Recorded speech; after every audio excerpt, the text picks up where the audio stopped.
Lei 4. A dinâmica lei da proteção. Há algum tempo, tive a oportunidade de visitar, no Hospital Postgraduate, de Nova York, uma mulher que sofria de câncer. A mulher me confessou que durante 30 anos ela odiara sua nora como se fosse um veneno, para usar sua própria expressão. Ela me disse que jamais pensara no câncer ou temer o que provavelmente era verdade, mas o sentimento destruidor e envenenado que alimentava para com a nora, alojara-se no seu subconsciente e assumirá a forma do câncer em seu corpo. Seguindo meu conselho, ela começou a praticar a grande arte do perdão, orando cheia de amor, cordial e sinceramente por sua nora, mencionando o nome dela conforme se segue: a paz de Deus enche-lhe a alma. Ela é inspirada e abençoada de todos os modos. Deus a protege, e eu me regozijo de que a lei de Deus esteja trabalhando por ela, através dela e em torno dela.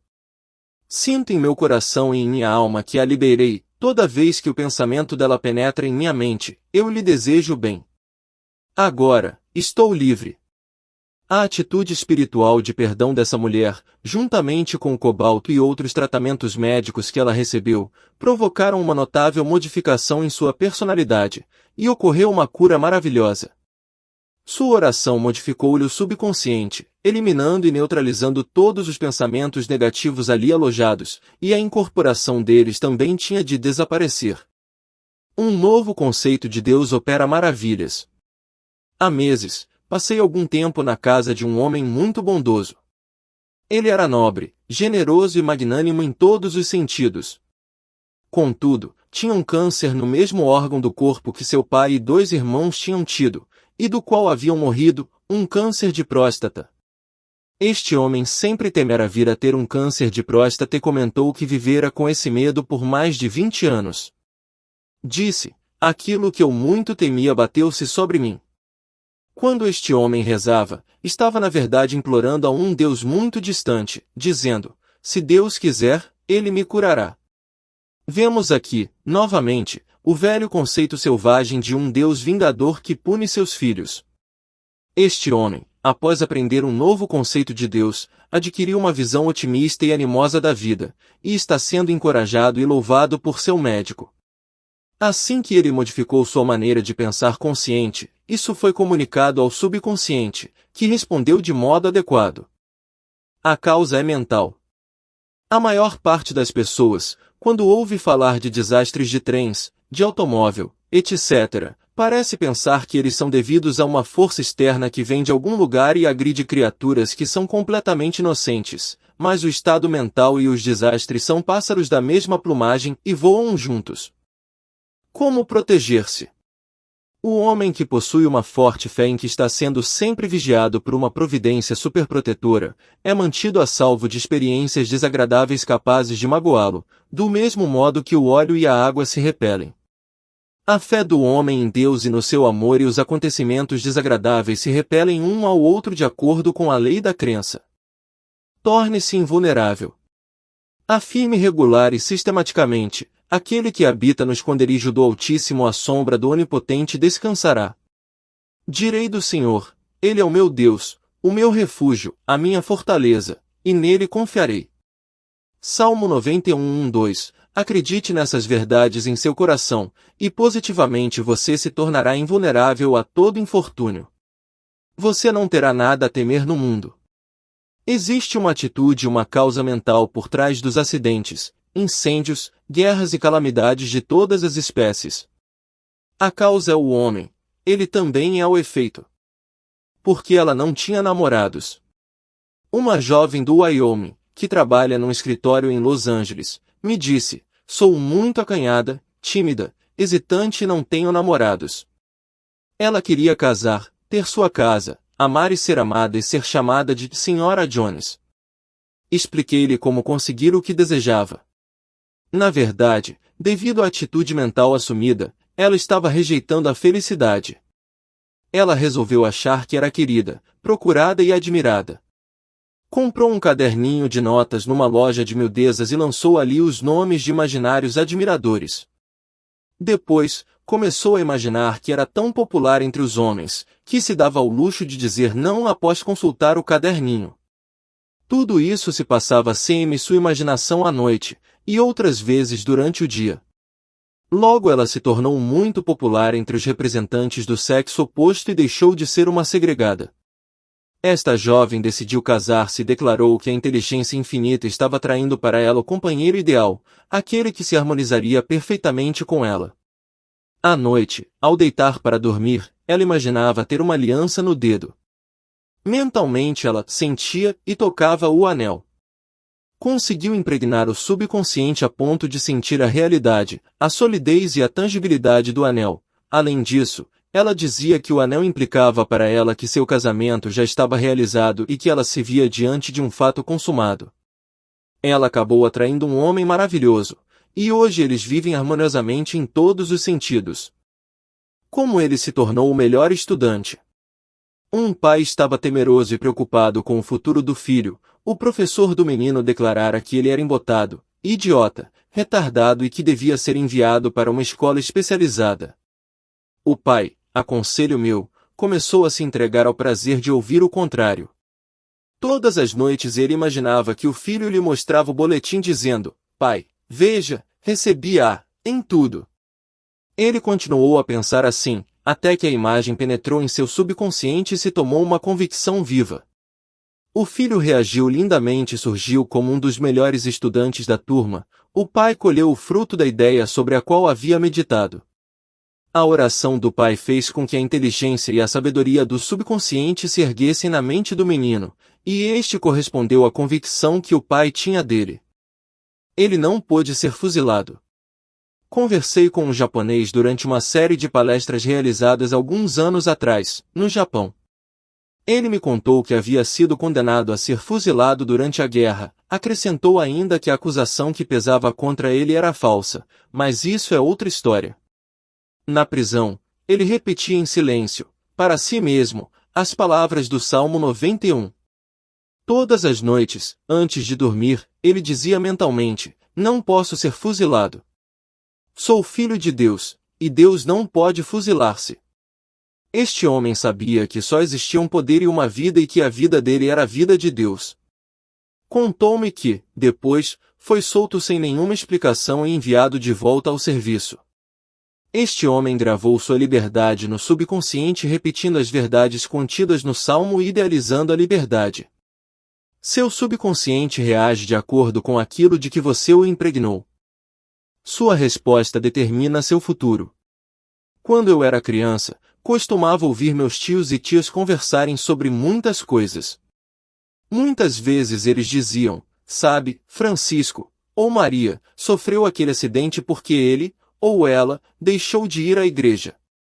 Sempre que alguém sofria uma calamidade era considerado pecador e objeto da ira de Deus. Era frequente eu ficar imaginando que tipo de Deus eles tinham em mente. Qual é o seu conceito de Deus, leitor? Você sabe que a sua resposta a esta pergunta determina inevitavelmente todo o seu futuro? Sua crença em Deus é na verdade a crença em você mesmo. Se você acha que Deus é um Moloch dos céus, cruel, vingativo, incompreensível, tirânico e canibal, espécie de sultão ou déspota oriental que o castiga, você sofrerá as consequências de pensar assim, e sua vida será enevoada, confusa e cheia de limitações de todos os tipos. Em outras palavras, você sofrerá os resultados da natureza de sua crença em Deus. Na verdade, você sofre experiências negativas devido à sua crença. Deus será para você o que você achar que Ele é acima de tudo. Adquira o conceito certo de Deus. Não importa o nome que você lhe dê. Você pode chamá-lo de Alá, Brahma, Vishnu, realidade, inteligência infinita, presença curadora, superalma, mente divina, arquiteto do universo, ser supremo, princípio da vida, espírito vivo ou força criadora. O ponto é que sua crença ou convicção em Deus governa e dirige toda a sua vida. Creia num Deus de amor. Milhões de pessoas acreditam num Deus que envia doenças, dores e sofrimentos, acreditam numa deidade cruel e vingativa. Não tem um Deus bom e, para elas, Deus não é um Deus de amor. Alimentando conceitos tão fantásticos e ignorantes sobre Deus, elas sofrem as consequências de suas crenças na forma de dificuldades e problemas de todos os tipos. Sua mente subconsciente manifesta suas crenças e as projeta como experiências, condições e acontecimentos. Sua crença nominal em Deus não tem significado. O que importa é sua crença real, subconsciente, a crença do seu coração. Você sempre demonstrará sua crença. Eis porque o Dr. Kimby declarou há 100 anos, o homem é a expressão de sua crença. Milhões de pessoas concebem Deus como um ser colocado lá longe no céu, possuindo todos os caprichos de uma criatura humana.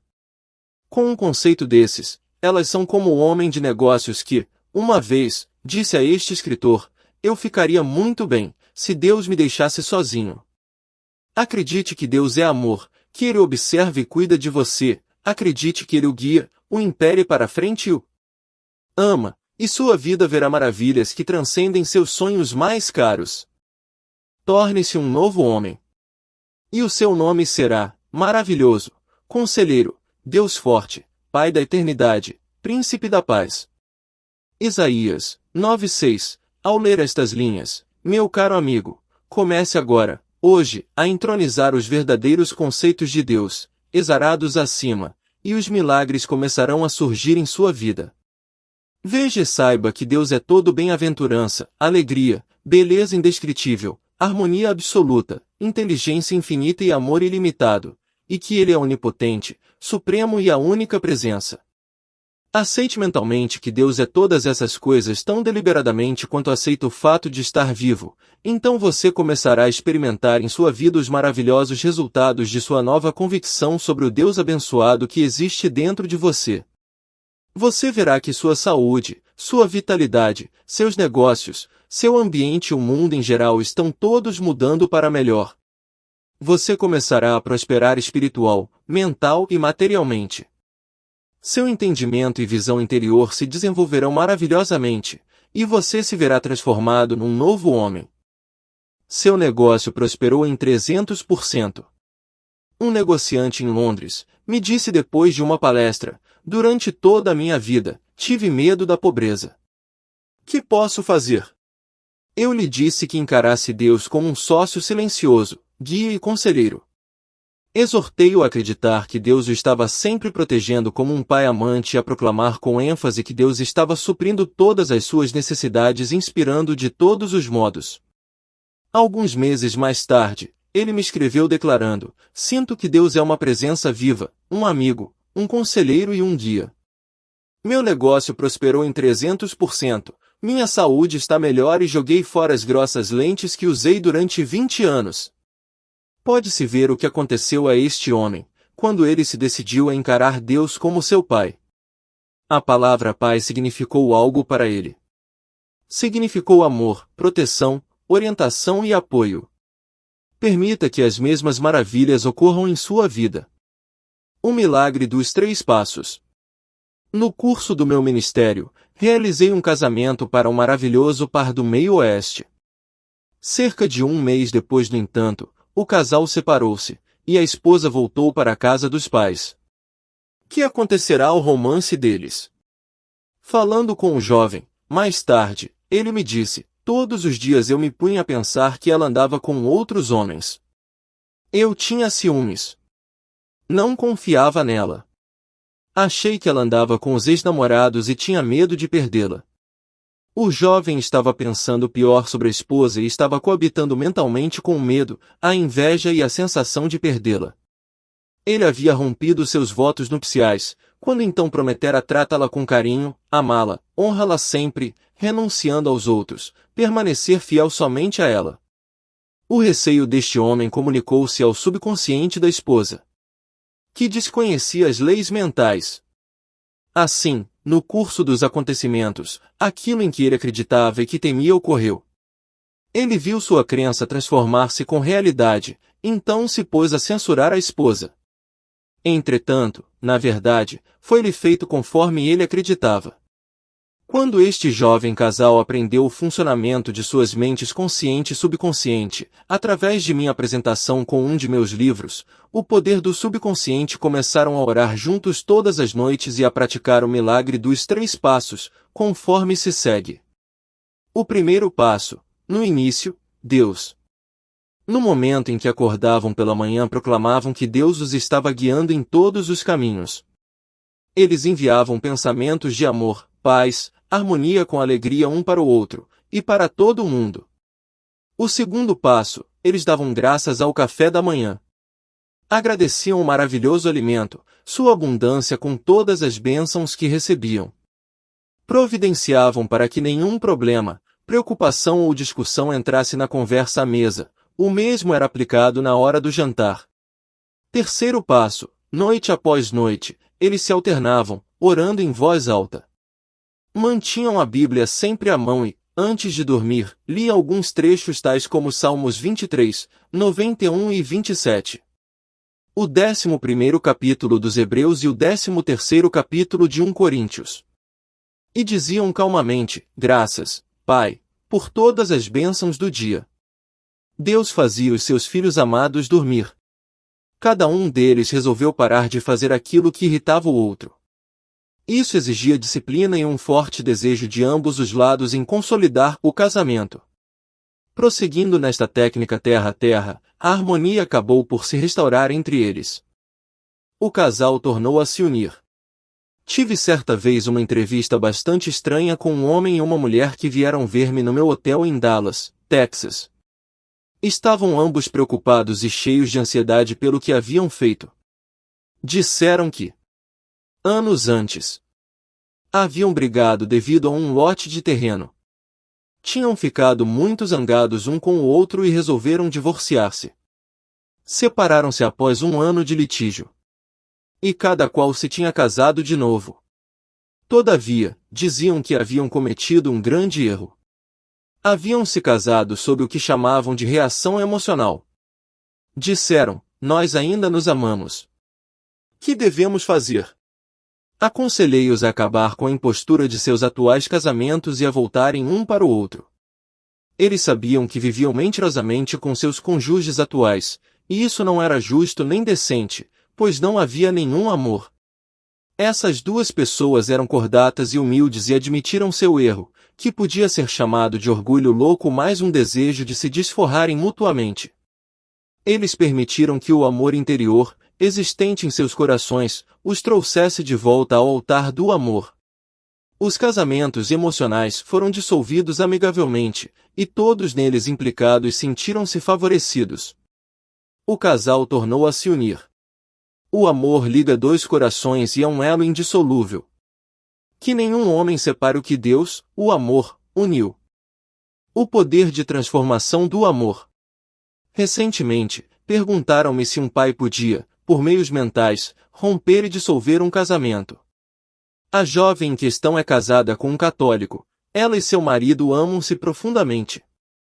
Meu pai, disse ela, odeia os católicos e pertence a outra seita. O pai mantinha a filha num estado de terror, e ela vivia apavorada ante a perspectiva de que ele pudesse fazê-la voltar para casa por meios mentais.